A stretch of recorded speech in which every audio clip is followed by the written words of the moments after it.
예, 여러분 반갑습니다. 지식자산 일반 오늘은 지난 시간에 설명해 드렸던 특허 출원에 이어서 특허 명세서에 대해서 살펴보도록 하겠습니다. 자, 우리가 그 특허를 내매 있어 가지고 또 생각해야 될 부분 중에 하나가 이 권리 부분을 어디까지 가져갈 것인가에 대해서 생각을 좀 해봐야 된다는 거죠. 이와 관련해서 이제 특허 명세서가 중요한 기능을 하게 됩니다. 자, 그러면 구체적으로 특허 명세서에 대해서 살펴보도록 하겠습니다. 자, 특허 명세서는요, 쉽게 얘기하자면 그 발명한 제품, 요 발명품에 대한 내용을요, 문장을 통해 가지고 명확하고 상세하게 작성하는 종이다. 이렇게 여러분들이 생각을 하시면 되겠고, 구성은 이제 발명에 대한 설명 부분, 그 다음에 청구 범위, 요 두 개로 크게 나뉘게 됩니다. 그리고 이 특허 명세서는 두 가지 기능을 하게 됩니다. 출원 공개가 이루어지게 됨으로 인해 가지고 어떤 기술 문헌으로서의 역할을 한다는 것, 그리고 등록된 이후에서는 나의 특허권에 대한 어떤 보호 범위, 보호 대상과 그 범위를 명확하게 해주는 이 두 기능을 하게 된다는 거죠. 기술 문헌으로서의 역할을 한다는 것은 우리가 특허를 내기 위해서 사전조사를 했듯이 타인들도 이제 이런 사전조사를 할 거잖아요. 그러면은 그러한 부분에 있어 가지고 그 사람들의 어떤 정보를 획득하는 데 있어 가지고 나 역시도 정보를 제공한다는 측면이라고 생각을 하시면 됩니다. 그러면 나와 비슷한 제품을 만들려고 생각을 했던 사람들은 이게 이미 나와 있기 때문에 안 되는구나. 그럼 다른 쪽으로 뭔가를 좀 방향성을 돌려봐야 되겠다. 이렇게 결정하는 데 있어서 정보 제공의 역할을 한다는 거고요. 두 번째 얘기됐던 부분은 이제 내가 만든 제품에 대한 특허를 받았을 때 이 범위를 그리고 대상을 어떻게 하는가에 대해서 명확하게 규정을 한다는 거죠. 예. 그러면 이제 특허 명세서 작성해야 되겠는데요. 이 특허 명세 작성할 때 일반적인 이제 순서가 있다 이거죠. 그 순서에 대해서 살펴보도록 하겠습니다. 먼저 내가 발명한 이 발명품에 대해서 특징을 파악하고 계셔야 됩니다. 즉, 기존의 어떤 제품 혹은 발명품에 적용됐던 기술과 비교했을 때 어떤 부분이 개선되었는가와 같은 면들을 파악을 하셔가지고 이 내 발명품의 특징이 무엇인지 기술이 될 수 있어야 되겠습니다. 그 다음에 이제 특허 청구 범위의 작성이 이루어져야 되는데 이 부분이 아주 중요합니다. 앞서 우리 두 가지 기능을 한다고 했는데요. 특허권의 보호 대상과 범위와 관련된 직접적인 부분이기 때문에 아주 중요하다고 할 수 있겠습니다. 자, 청구 범위라는 것이 어떤 명세서의 근간이 되는 것인데요. 청구 범위를 먼저 작성하면은 발명의 설명 작성에도 많은 도움이 될 뿐만 아니라 발명의 설명과 그 다음에 청구 범위 간 용어의 불일치를 피할 수 있어서 이후 작업인 어떤 도면을 미리 준비할 수 있는 또 장점도 있다는 겁니다. 어떤 기능적인 측면에서의 중요성과 함께 특허 명세서 작성하는 요 방법적인 과정, 절차적인 측면에서도 이 부분이 특허 청구 범위의 작성 요 부분이 아주 용이하게 도움이 된다라는 얘기가 되겠습니다. 예, 그 다음에 이제 이루어지는 부분이 도면을 작성하고 그 제품들의 각각의 어떤 특징들이 있겠죠. 그 특징 이제 어떻게 보면은 뭐라 해야 될까, 뭐 버튼이면 버튼, 뭐 스크린이면 스크린, 그 다음에 뭐 마이크면 마이크, 각각의 구성 요소들이 있겠죠. 이런 부분들에 대해서 이제 부호를 지정하는 요 관계입니다.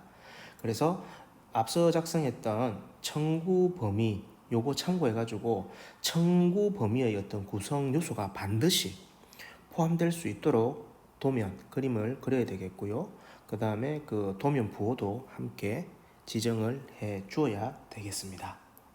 자, 그 다음에 이제 발명의 설명으로 넘어가는데요. 기존에 했던 청구 범위, 그 다음에 도면을 참고해가지고 발명의 설명을 작성하시면 됩니다.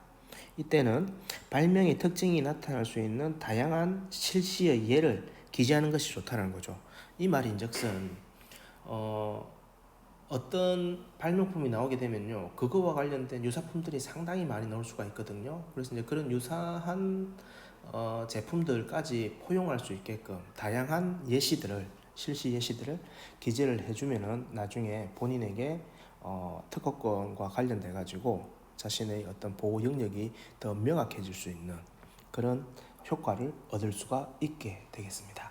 자, 이렇게 되면은 실질적으로 작성해야 될 내용들은 거의 다 작성이 된 겁니다. 그리고 난 다음에 이제 최종적으로 검토를 하는 거죠. 청구 범위의 적절성, 내가 의도했던 발명품, 그리고 이 발명품에서 얻게 되는 어떤 특허 범위, 보호 대상, 이런 것들이 모두 다 적절하게 청구 범위에 포함되었는가. 그리고 명세서가 뭐 발명의 특징 파악이라든지 특허 청구 범위라든지 도면이 작성한다든지 발명의 설명 작성이라든지 이런 부분에 있어 가지고 논리적인 일관성이 있었는지, 그리고 뭐 기술적인 표현에 있어 가지고 정확했는지, 그 다음에 우리 도면 그림에 있어 가지고 뭐 부호도 넣고 뭐 용어도 들어가게 되는데 이런 부분들이 전체적으로 다 문제가 없는지 이렇게 최종 검토를 하시면 되겠습니다. 그런 다음에 마지막으로 발명의 설명을 간단하게 요약해서 기재하시게 되면은 특허 명세서 작성은 끝나게 되겠습니다. 예, 특허 명세서와 관련된 많은 이야기를 했는데요. 일단 여러분들이 기억하셔야 되는 건요, 특허 명세서를 작성할 때 일단 세 가지 원칙을 한번 우리가 생각을 해봐야 된다는 겁니다. 명확해야 되겠고요. 그 다음에 구체적이어야 되겠고요. 그 다음에 차별성이 있어야 되겠습니다. 요 관점은 이제 작성하시는 이 과정에서 반드시 견지하셔야 된다. 이렇게 기억하시기 바라고요. 우리가 실질적으로 이제 특허 명세서를 보지 못한 상태에서 이렇게 설명이 되다 보니까 조금 와닿지 않는 그런 면이 있을 겁니다. 그래서 이제 특허 명세서를 선생님이 간단하게 설명을 해드리게 되면요, 어떤 식으로 구성이 되냐면은 제일 먼저 상단에 보면요, 발명의 어떤 설명 부분이 제일 먼저 기재가 됩니다. 여기에는 어떤 내용들이 언급이 되냐면요, 뭐 발명의 명칭, 그리고 어떤 기술이 적용되었는지, 그 다음에 뭐 발명의 배경이 되는 구체적인 기술이 무엇인지 이런 부분들을 설명하게 되어 있고, 그 다음에 발명 내용을 또 언급하는 그런 부분으로 구성되어 있습니다. 이 발명 내용 밑에는 또 뭐 그래서 무엇을 해결하려고 하는가에 대한 뭐 해결하려는 과제, 그 다음에 그 과제를 어떻게 해결이 되는지에 대한 해결 수단, 그 다음에 이 발명으로 인해 가지고 어떠한 효과가 예상이 되는가에 대한 부분들 이렇게 기재할 수 있게 되어 있고요.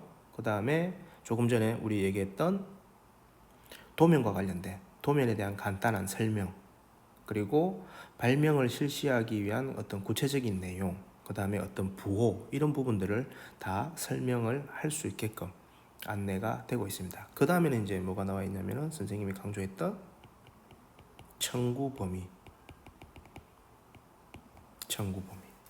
이렇게 구성이 되어 있다는 겁니다.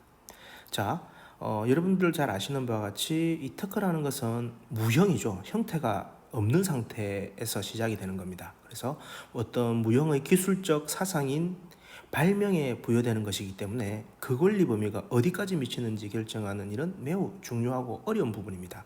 이 부분을 어디서 한다고 했죠? 특허 청구 범위에서 한다고 했습니다. 그래서 청구 범위라는 것이 지금 말씀드렸던 어떤 권리 범위를 특정하는 매우 중요한 부분이기 때문에 이 부분은 반드시 여러분들이 조심히 다루어야 된다. 아시겠죠? 자, 그 다음에 작성되고 있는 부분이 뭐냐면은 이제 요약서가 되는 겁니다. 요약서. 우리 요 특허 명세서 작성 순서에서는 어떤 마지막 단계에서 얘기가 되고 있는 거죠. 발명의 요약과 관련돼서. 그래서 기술 정보 제공하는 게 그 용도입니다. 기술 정보 제공이 그 용도라는 거죠. 그래서 요약서에는 발명의 내용을 쉽게 파악할 수 있도록 가능한 간결하게 적으셔야 됩니다. 그래서 400자 이내, 400자 이내, 400자 이내를 권고를 하고 있어요. 여러분들도 우리 그 키프리스에 들어가가지고 사전 조사해봐서 아시겠지만 내용 참 읽기 어렵고 난해하고 그랬지 않습니까? 나 역시도 어려웠는데 내가 이제 발명을 하고 특허 명세서를 쓸 때 뒤에 사람들을 위해서 간략하게 명확하게 이렇게 작성을 해준다고 하면은 나의 어떤 수고스러움이 좀 덜하는 면이 있겠죠. 그런 면에서 이 요약서 작성할 때는 발명의 내용이 쉽게 알려질 수 있도록 조금 관심을 가져주면 좋겠습니다. 자, 그 다음에 이제 마지막으로 도면 이렇게 구성이 된다는 겁니다. 자, 그래서 특허 명세서는 이렇게 구성이 됩니다. 발명의 설명, 청구 범위, 요약서, 그 다음에 도면 요 네 가지 항으로 구성이 된다. 이렇게 여러분들이 이해하시면 돼요.